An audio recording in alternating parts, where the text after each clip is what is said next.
ઘણીવાર આપણે ભાગવતજી આદિના પ્રસંગોમાં સાંભળતા હોઈએ કે આમ ઉપાસના કરી બ્રહ્માજી પ્રસન્ન થઈ ગયા, મહાદેવજી પ્રસન્ન થઈ ગયા, અને આપણને એમ થાય કે આવા અસુરથી, આવા રાક્ષસથી દેવતાઓ પ્રસન્ન કઈ રીતે થઈ શકે? આજે કોઈ સારો વ્યક્તિ, સજ્જન વ્યક્તિ, ભગવદી વ્યક્તિ ભગવાનનું નામ લે તો દેવતાઓ પ્રસન્ન થાય તો સમજાય. પણ તમે રાવણ જુઓ, હિરણ્યકશ્યપ જુઓ, એવા અનેક તમે અસુરોની પણ કથા તમે જયારે જુઓ છો ત્યારે એના પર પણ દેવો પ્રસન્ન થયા, એના તપથી પણ દેવો પ્રસન્ન થયા. કેમ? કારણ કે મંત્ર આધીન સહુ દેવતા. દેવતાઓ મંત્રને આધીન છે. એ મંત્ર જપનારના ભાવને નથી જોતા, પણ મંત્ર જાપને કારણે એ મંત્રોથી બંધાયેલા છે. અને જે જપે એને આધીન એમને થવું પડે, પછી ગમે તેવો વ્યક્તિ હોય. અને એટલા માટે આપણે ત્યાં જયારે સોપારીમાં કહેવાન મંત્ર બોલીને દેવતાઓનું આહવાન થાય ને વિસર્જન થાય, આપણને એમ થાય કે આ રીતે મૂક્યામાં દેવતાઓ આવે કઈ રીતે? હા, મંત્રને આધીન છે. અને જયારે મંત્ર બોલીને તેમાં સ્થાપના કરવામાં આવે ત્યારે દેવતાઓ આવીને એમાં બિરાજી જાય છે. કારણ કે એ લોકો મંત્રોથી બંધાયેલા છે. દેવતા પ્રાકૃત છે, એટલે કે જેટલું કરો એટલું મળે. અને એમાં પણ જો ભૂલ થઈ તો એનું ઊંધું ફલ પણ મળે. પણ શ્રી વલ્લભ કેવા છે, ઠાકોરજી કેવા છે? ऐसे प्रभु क्यों विसारिए जाकी कृपा अपार. જેની અસીમિત કૃપા છે. અને કેવી કૃપા! મહાપ્રભુજીનું નામ જ છે અદે દાન દક્ષશ્ચ મહોદાર ચરિત્રવાન. કારણ કે દેવતાઓ પોતાના સામર્થ્યને કારણે સામર્થ્યથી થોડું ઘણું જીવને આપે, પણ પોતાનું બધું એને આપી દેતા નથી, સ્વર્ગ એને આપી દેતા નથી. કારણ કે દેવતાઓને પ્રિય છે. પણ પુષ્ટિ પુરુષોત્તમ અમારા મહાપ્રભુજી કેવા છે? પોતાનું સર્વસ્વ પોતાના ભક્તોને આપે છે. અદે દાન દક્ષશ્ચ મહોદાર ચરિત્રવાન. મહા ઉદાર છે વલ્લભ. એટલે કે દાતા હોય, ઉદાર દાતા હોય, મહા ઉદાર. ઉદાર હોય, જેમ દાતા હોય એ પોતાના ઘણા બધામાંથી થોડું ઘણું આપે. ઉદાર દાતા હોય એ ઘણું બધું આપે, પણ મહોદાર હોય એ તો પોતાનું બધું જ આપી દે. તો શ્રી વલ્લભનું સર્વસ્વ શું છે? તો કહું શ્રીનાથજી બાબા અને મહાપ્રભુજી એવા મહા ઉદાર છે કે પોતાનું સર્વસ્વ પોતાના નિજ ભક્તોને દાનમાં આપી દીધું છે. અને અદે દાન દક્ષ છે, આપવામાં ચતુર છે. પાછા ચતુરાઈ કેવી છે કે મહાપ્રભુજી પોતે એને આપવા માંગે છે. અને યેન કેન પ્રકારે એ જીવ ભગવત સેવા કરતો થાય અને એના ઘરે ઠાકોરજી બિરાજી જાય, એ એના માટે દક્ષ મહાપ્રભુજી ચતુર છે. ચતુરાઈ પૂર્વક ઠાકોરજીને વૈષ્ણવના ઘરે પધરાવે છે. તો આવા મહાઉદાર પ્રભુ છે. તો એવા જેમને પોતાનું સર્વસ્વ આપ્યું. એટલે કમલાજીને જયારે પ્રશ્ન કર્યો ગુસાઈજીએ, તમે મહાપ્રભુજીને શું કરીને જાણો છો? ત્યારે કહ્યું કે હું ઠાકોરજી એ પ્રભુ જગન્નાથજીથી પણ અધિક કરીને જાણું છું. અને ત્યારે કહ્યું કે જગન્નાથ પ્રભુથી પણ અધિક કેમ? ત્યારે કહ્યું દાન બડો કે દાતા? પ્રશ્ન કરે, મોટું કોણ કહેવાય, દાન કે દાતા? તો કહ્યું કરોડોના ઢગલા પડ્યા હોય પણ કોઈ આપનારું ન હોય તો દાન પોતે જઈ શકતું નથી. એ દાતાને આધીન છે. એમ જ શ્રીનાથજી બાબા એ દાન છે, પણ દાતા શ્રી વલ્લભ છે. અને એટલા માટે અમારા જેવા જીવોને શ્રી વલ્લભે શ્રીજીને દાનમાં આપ્યા છે.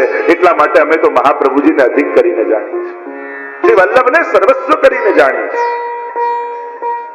आवा प्रभु ऐसी उनकी कृपा अपार और पल पल में रटते रहो श्री वल्लभ नाम उच्चार. तो कहूं कि थोड़ी कोई मदद करे ने तो आखी जिंदगी આપણે એનો આભાર માનતા રહીએ. બધાની વચ્ચે આને બહુ મદદ કરી હો, આને બહુ સાથ આપ્યો. જેને આપણને વિપત્તિમાં થોડી ઘણી મદદ કરી હોય એને પણ જિંદગીભર આપણે ભૂલતા નથી. તો જેણે પોતાનું સર્વસ્વ એવા શ્રીનાથજીને આપણને આપી, પોતાનું સર્વસ્વ દાન કરી અને સેવા અને સ્વયં નિત્ય લીલાના સુખ આપણને આપ્યા હોય અને જેણે જીવનને સાર્થક બનાવી દીધું હોય તો એવા શ્રી વલ્લભને ભૂલી જ કેમ શકાય, જેનો આટલો મોટો આપણા પર ઉપકાર છે. અને એટલા માટે કહું પલ પલ મેં રટતે રહો. એટલા બધા શ્રી મહાપ્રભુજીના આપણા પર ઉપકાર છે કે એનું તો ક્ષણે ક્ષણે નામ જપતા રહો, એક ક્ષણ માટે ભૂલતા નહીં. કારણ કે શ્રી મહાપ્રભુજીએ જ પ્રગટ થઈ માર્ગ રીત દિખાઈ પ્રગટ વે, માર્ગ रीत दिखाए, मार्ग रीत दिखाई प्रगट वे, मार्ग रीत दिखाई परमानंद स्वरूप श्री वल्लभ सुखदाई प्रगट वे, मार्ग रीत दिखाई सेवा रीत प्रीत व्रजजन की, जनहित जग प्रगटाए, प्रगट भय मार्ग रीत दिखाए। सेवा प्रीत व्रज जनहित जग प्रगटाए, दास शरण हरि वागधीश, दास शरण हरि वागधीश, शरण निधि पाई प्रगट वे, मार्ग रीत दिखाई सेवा रीत प्रीत વ્રજજન की, जनहित जग प्रगटाए। કેવી મોટી કૃપા કરી! સારસ્વત કલ્પમાં જે ગોપીજનોને સુખ મળ્યું હતું ને, મહાપ્રભુજી એવી મોટી કૃપા કરી કે એ જ સુખ કલિયુગમાં આજે ઘર ઘરમાં વૈષ્ણવજનો લઈ રહ્યા છે। જે વ્રજ ભક્તોને મળેલું એ વૈષ્ણવજનને આપ્યું। જો મહાપ્રભુજી પ્રગટ ન થયા હોત તો ક્યાં એવો આનંદ હોત? ક્યાં આપણે આવા નંદ મહોત્સવ કરત? ક્યાં આપણે આવા હિંડોળા કરત? ક્યાં આપણે આવી સાંજીઓ ભરત? ક્યાં આપણે દીપદાન કરત? ક્યાં આવા વિવાહ ખેલ થાય? આ મહાપ્રભુજીની કૃપાનું દાન છે। तिनकी कृपा अपार। अरे रोज वैष्णव ठाकुरजी ने जगावता पहला महाप्रभुजीना ए उपकारने याद करवा જોઈએ કે કેટલો મોટો મારા પર ઉપકાર મહાપ્રભુજીએ કર્યો। મારા ઘરે ઠાકોરજીને પધરાવી દીધા અને મારું ઘર ગોકુળ બનાવી દીધું। અમે તો એમ માંગતા કે મર્યા પછી વ્રજવાસ મળે, પણ મહાપ્રભુજી તો જીવતા જીવતા અમારા ઘરને વ્રજ બનાવી દીધું છે, અમારા ઘરને ગોકુળ બનાવી દીધું।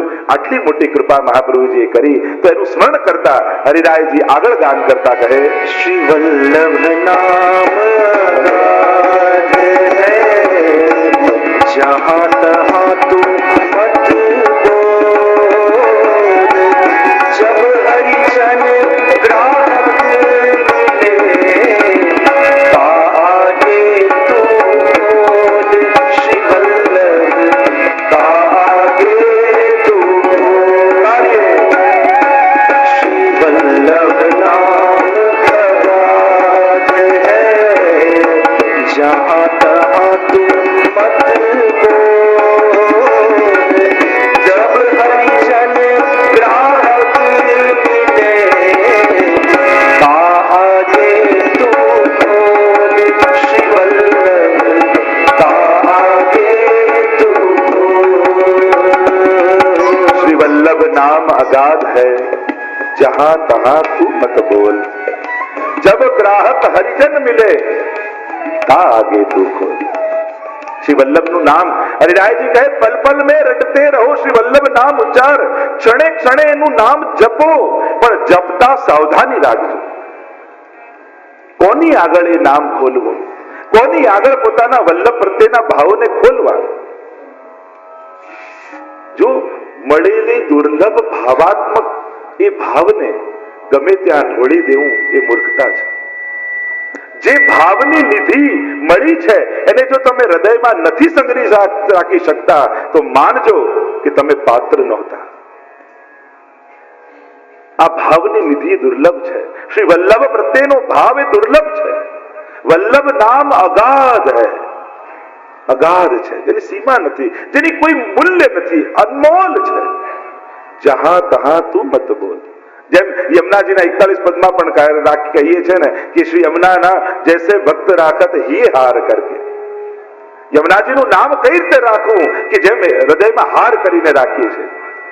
હૃદયમાં હાર કરીને રાખીએ એટલે ક્યારે કઈ રીતે કે જેમ તમે કોઈ લગ્નની પાર્ટીમાં ગયા હો અને હીરાનો મોટો મોંઘો હાર પહેર્યો હોય, ગાડી દૂર પાર્ક કરવા જગ્યા મળી અને રોડ ક્રોસ કરીને આવવાનું હતું, ત્યાં કેટલાક અસામાજિક તત્વો જેવા લોકો ઊભા હતા અને તમને એમ લાગ્યું કે આમની વચ્ચે જો હાર પહેરીને નીકળીશ અને કોઈ ઝૂંટવી લેશે, કોઈ લઈ લેશે, કોઈ મારી દેશે, તો તમે શું કરો? હાર અંદર નાખી,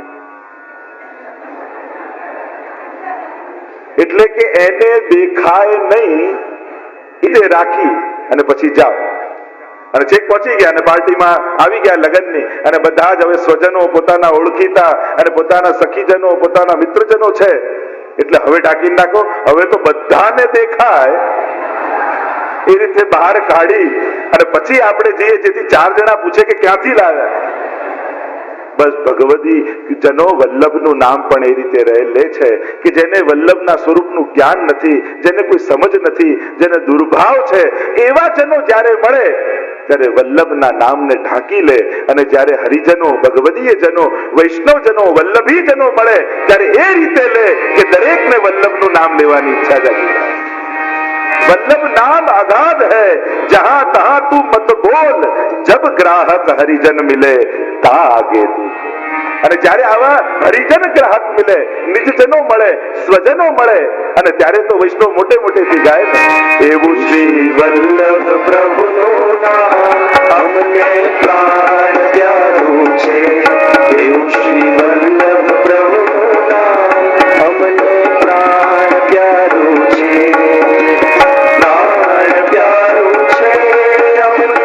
અતિશય વાલું છે, પ્રાણ પ્યારું છે, અતિશય વાલું છે. એવું શ્રી વલ્લભ પ્રભુનું નામ અમને પ્રાણ પ્યારું છે.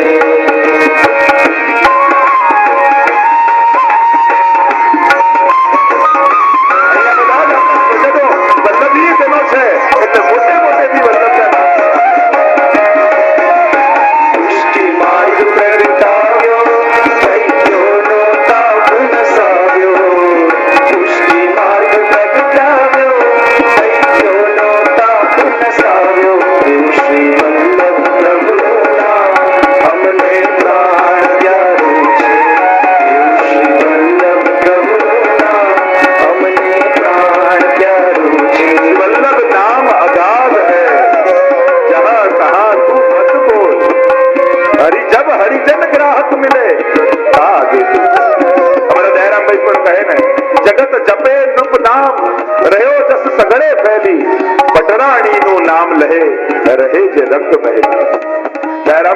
સુંદર વાત કરતા કહે કે શ્રીનાથજી છે ને તો રાજા જેવા છે, અને રાજાને આખી પ્રજા ઓળખતી હોય, રોજ એના દર્શન કરતી હોય, એના સ્વભાવ અને સામર્થ્યથી બધા પરિચિત હોય, પણ રાણીને બધાએ ન જોઈ. રાણીને તો એ જ જુએ, એ જ જાણે, એ જ એના ગુણો અને સ્વરૂપથી પરિચિત હોય જે અંતરંગ રંગ મહેલના જીવો. આમ દયારામભાઈ કહે કે શ્રીનાથજી બાવાને તો દુનિયા જાણે છે, પણ સ્વામીજી રૂપ વલ્લભને તો એ જ જાણી શકે જે નિત્ય લીલાના જીવો હોય, નિજ લીલાના જીવો હોય, નિકુંજના જીવો હોય, દૈવી જીવો હોય, એ જ વલ્લભના સ્વરૂપને જાણી શકે. અને ઇસીલિए પુકાર કી સેવા માર્ગ